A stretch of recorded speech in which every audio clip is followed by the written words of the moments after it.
नमस्कार मित्रों। आज ज्येष्ठ शुक्ला पंचमी 2078 रविवार का दिन 30 मई 2021 शाम के 6:16 हो रहे हैं। आज का तीसरा वीडियो है एक ही विषय पर। सुबह जो प्रश्न बना कि सेल की जो भीतर से ऑटोमेटिक रिप्लिकेशन होने की जो एक विशेष विधा है, उसमें मैटर और एनर्जी के सोर्स क्या है, उसकी दूसरी कड़ी में हमने आज के स्वनाम धन्य यशस्वी और प्रधानमंत्री के मन की बात को और उसमें से मिला जो उत्साह और उससे भारत के उत्साह के साथ साधक के उत्साह को कि साधक इस उम्र में अकेले यात्रा शुरू हुई थी। ये साथी तो अब जुड़े हैं और अकेले 100 किताबों से 100 किताब 1.5 वर्ष में लिखने का मन में पवित्र संकल्प लेकर आगे बढ़े। टीम जुटती गई, अब तो क्लास बन गई है, तो आप सब लोग बैठे हैं, आनंद आता है। मैंने दूसरे अपने व्याख्यान में इशारा किया था कि बंगाल के बहुत यशस्वी सर्जन डॉक्टर से आज मेरी बात हुई और मेरा तो इरादा खाली ब्लैक फंगस के बारे में बात करने का था।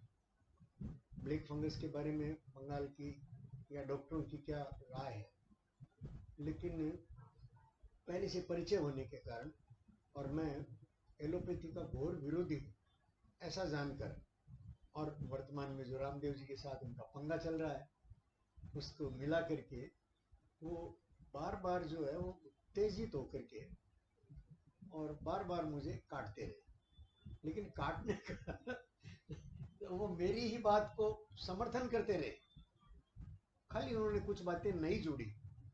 जब मैंने कहा कि ब्लैक फंगस बाकी सृष्टि में तो है, लकड़ी पर चढ़ता है, काई जमती है, हर रंग का फंगस जो है और मानव की जानकारी में है और मानव उसका फायदा लेता रहा है, खाली मानव के शरीर में आकर के और ये डरा रहा है, जबकि बात तो छोटी सी है। ऐसा मैं बात छोटी सी है ऐसा मैं कहूँ, इससे पहले उन्होंने कहा नहीं ये ब्लैक फंगस पहले भी था और देश में कह गए कि मानव शरीर में भी डिटेक्ट किया गया। मैं पिछले, वो मुझसे उम्र में छोटे हैं, डॉक्टर मुझसे उम्र में छोटे हैं, शायद 10 साल छोटे हैं, ज्यादा भी हो सकते हैं। तो मेरा पिछले 50 वर्षों से और इस मेडिकल डेवलपमेंट के प्रति अनायास एलोपैथी के विरोध के कारण भी, और मेरी नज़र है, मेरे सामने ऐसा केस आया नहीं था, लेकिन तो भी मैं इसकी उनकी इस बात को, क्योंकि वो डॉक्टर हैं, उस बिरादरी में बैठते हैं, मैं चैलेंज नहीं करता, अध्ययन करूंगा, समझूंगा कि इससे पहले धरती में कहीं भी मानव के शरीर में ये ब्लैक फंगस देखा गया क्या। मेरी जो रिसर्च चल रही है उसमें मैं उनसे ये कहना चाहता था कि पिछले साल जुलाई अगस्त में जो मेरा अनुमान बना था कहीं ये वही रोग तो नहीं है भारत से उठने वाला, तो मैं इसको कंफर्म करने के लिए मैं उनसे कुछ सहयोग चाहता था। मुझे सहयोग मिला, अलग तरह से मिला। उनके विरोध में मुझे अपने समर्थन के स्वर मिलते रहे, वो विरोध करते रहे। उनका विरोध जो है वो वर्तमान में जो बाबा रामदेव जी के साथ पंगा ले लिया सारे डॉक्टरों ने, तो मैंने भी उनको उतनी ही तेजी से कह दिया कि आपका चलेगा ही नहीं, रामदेव जी ठीक बोल रहे हैं। और मैं उनको कहना चाहता था कि ये कोरोना जो है वो भारत में ही इतना कम क्यों अस्पताल में गए लोग, अस्पताल में जो गए उनमें से तो ज्यादा केस मर गए, अस्पताल में नहीं गए ऐसे लाखों, और इस वायरस से ग्रसित घर में ठीक हो गए, घर में ठीक हो गए, कुछ रामदेव जी की दवा से और कुछ अपने धैर्य पूर्वक और पहले से ही प्राणायाम योग करते रहे होंगे और काढ़ा वाड़ा लेकर के ठीक हो गए। घरेलू कितने टोटके, भारतवर्ष में तो रसोई का वो मसालदान जो है वो एक से बढ़कर एक औषधि है आज, जिसका लोहा सारी दुनिया मानती है। भारत में जो आयुर्वेद है वो आयुर्वेद कोई डिग्री का भूखा नहीं है, कोई सरकार उसकी डिग्री देगी तब आयुर्वेद का वो आचार्य बनेगा या डॉक्टर बनेगा। ये भारत में परंपरा ही नहीं है। भारत तो परंपरागत रूप से व्यापारी का बेटा व्यापारी, वैद्य जी का बेटा वैद्य जी, इस प्रकार से चलता रहा है ये ज्ञान। इसलिए भारत को, और वैसे से चलती ये कॉलेजें और ये सब तामझाम लगा नहीं कभी।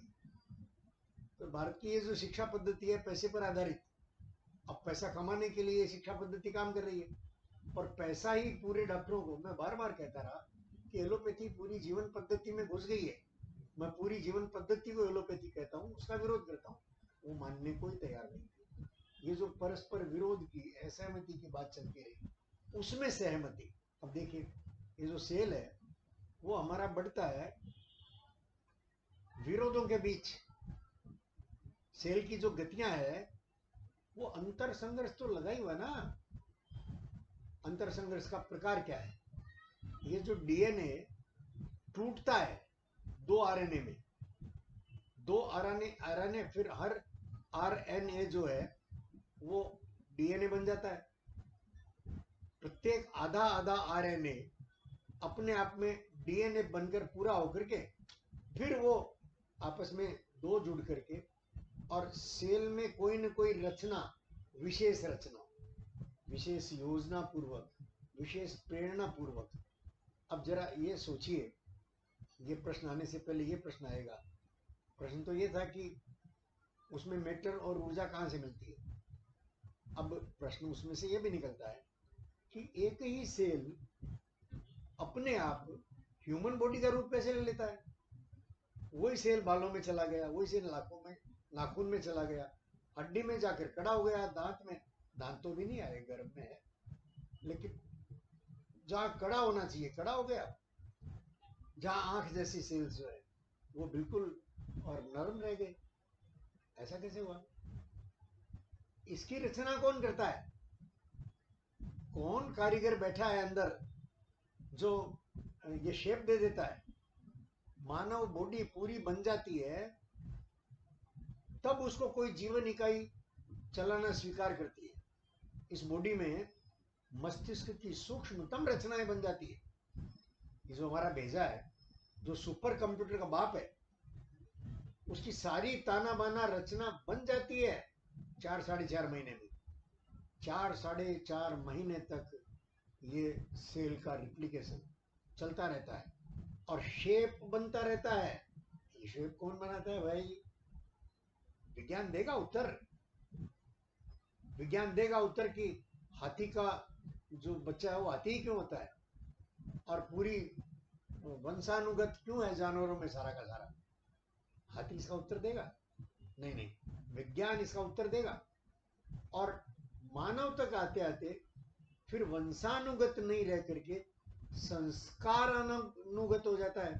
संस्कार के अनुसार हर आदमी की अपनी अपनी प्रवृत्ति और अपनी अपनी गति कैसे बन जाती है। उदाहरण के लिए ये साधक व्यापारी का बेटा है और व्यापारी ही इसका बेटा है। मेरे पिता भी व्यापारी, बहुत अच्छे व्यापारी, मेरा बेटा सुपर व्यापारी। मैं बीच में पकड़ निकला, अब तक नहीं जानता व्यापार करना, जीरो बजट, एक पैसा नहीं है। बच्चे मेरा शरीर पालते हैं, उनकी एक बार वो पालक है मेरे। तो ये अवस्था कैसे बनी? अगर मैं व्यापारी होता तो धन मेरे हाथ में भी होता ना। मेरे हाथ में धन नहीं है।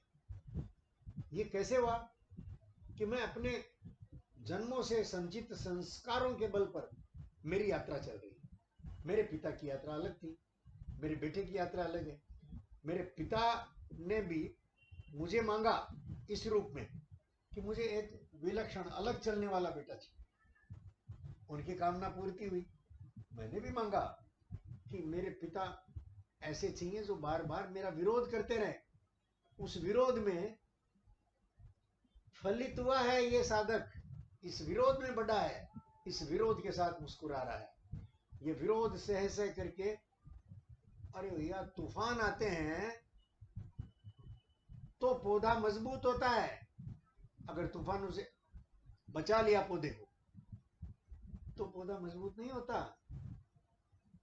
आप देख लीजिए ना, गली में खेलते जो बच्चे रहते हैं, मिट्टी खाते रहते हैं और शरीर में चोट लगती रहती है, लेकिन बलिष्ठ निकलते हैं, 20 रोटी खा जाते हैं।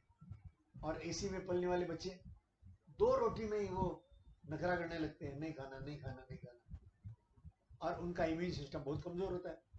हमारा सामान्य अनुभव है भाई। तो विरोध जो है, सृष्टि में नियम है, विरोध बल देता है, और आगे बढ़ने की शक्ति, प्रेरणा वो सब विरोध में से निकलती है। आप देखिए मोदी का कितना विरोध हो रहा है, और उस विरोध में वो निरंतर 7 साल से चौके छक्के मार रहा है हर बॉल पर, और ध्यान ही नहीं देता है कि पूरी दुनिया उसके विरोध में लगी है।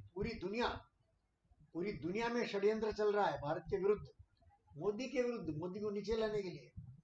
अगर मोदी रह जाता है 2024 में, फिर आ जाता है, आशा की जाए कि आएगा, तो फिर भारत को सुपर पावर बनने से कोई रोक ही नहीं सकता। आर्थिक क्षेत्र में, सामरिक क्षेत्र में, मीडिया के क्षेत्र में। और देखते नहीं कि कितने भारत में जो सामान्य ये जो सुपर डांसर आते हैं, प्रोग्राम गाने वाले के प्रोग्राम आते हैं, इंडियन आइडल वगैरह, ये एक से बढ़कर एक कितना बढ़िया गाते हैं, कितना बढ़िया नाचते हैं। और एक एक व्यक्ति, आज छोटे छोटे बच्चे कितने अच्छे ऐप बना लेते हैं। ये टैलेंट, ये बुद्धि, ये भारतवर्ष की इनबिल्ट है, क्योंकि भारत संकटों में पला हुआ बच्चा है। भारत कष्टों को सहना जानता है सदियों से। इसके आदर्श राम, कृष्ण, बुद्ध, महावीर, सब के सब संकटों में से, कष्टों में से, पूरा जीवन संकटों से भरा हुआ है हमारे इन महापुरुषों का। ये हमारी प्रेरणा है। हमारी प्रेरणा कोई पैसे वाला नहीं है। आज भले क्यों भारत के सारी जो प्रतिभा है वो पैसा कमाने में लग गई हो, लेकिन उनको भी अपना जीवन व्यर्थ लगता है। वो भी अंत में जाकर झुकते हैं इन्हीं फक्कड़ बाबाओं के चरणों में, यार इतनी प्रतिभा कहाँ से आ गई। इनको भी सारा संतोष और सुख तो वही मिलता है। ये हमारे संस्कारों का, भारत के संस्कारों का प्रभाव है कि इतने वर्षों तक उपेक्षित रही जो आयुर्वेद है, वो एक कोरोना के झटके से तो एलोपैथी की कमर टूट गई, और उससे पहले योग और आयुर्वेद पूरी दुनिया में स्वीकृत हो गया। योग जो है वो पूरी दुनिया में, आज तो पूरी दुनिया योग की दीवानी है। करोड़ों करोड़ों का व्यवसाय, सामान्य सा आसन प्राणायाम सिखाने वाले, और वहां गुरु बनते और करोड़ों कमा रहे हैं। ये सारा सूत्र, ये भीतर की हमारी जो सेल की ऑटो रिप्लिकेशन की जो प्रक्रिया है, उसमें जो रहस्य है, उन रहस्यों का संकेत करता है। आज की डॉक्टर से हुई बातचीत को मैं बता रहा हूँ। मैंने कहा इतनी देर बोला, क्या मैं अपने विषय पर हूँ या विषयांतर हो रहा है?